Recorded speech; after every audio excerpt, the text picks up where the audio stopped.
ગુજરાતના નાયબ મુખ્યમંત્રી અને ઉદ્યોગ અને સાંસ્કૃતિક વિકાસ મંત્રી હર્ષભાઈ સંઘવીના અંડરમાં આવે છે.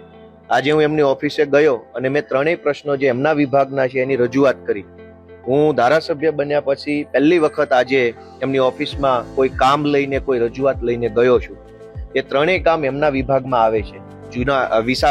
વિસાવદરની લાઇબ્રેરી, ભેસાણની જીઆઈડીસી અને જુનાગઢ જિલ્લાની એગ્રો ઇન્ડસ્ટ્રી.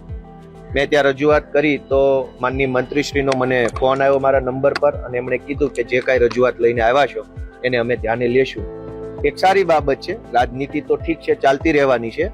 રાજનીતિ કરવા માટે તો બધા આવ્યા છે, પણ જ્યારે જનતાનું કામ હોય ત્યારે જો બધા પોઝિટિવ અભિગમ રાખે અને સારું થાય એ ઉત્તમ બાબત છે. હું આશા રાખું છું કે જો અમારા ભેસાણની અંદર જીઆઈડીસી અને વિસાવદરની અંદર લાઇબ્રેરી મંજૂર થશે તો હું તો ત્યાં સુધી કહું છું કે અમે સરકારનો જાહેર આભાર માનવા માટે આખા વિસાવદરના ખેડૂતોને લઈને હું અહીં આવીશ. જો અમારા વિસ્તારના ખેડૂતો, વિદ્યાર્થીઓનું સારું કામ સરકાર કરશે તો અમે આભાર માનવામાં સંકોચ નહીં રાખીએ. આજે મેં રજૂઆત કરી છે. મને આશા છે કે આવનારા બજેટમાં અમારા વિસાવદર ભેસાણની જે બે મુખ્ય માંગણીઓ છે એ પૂરી કરશે સરકાર.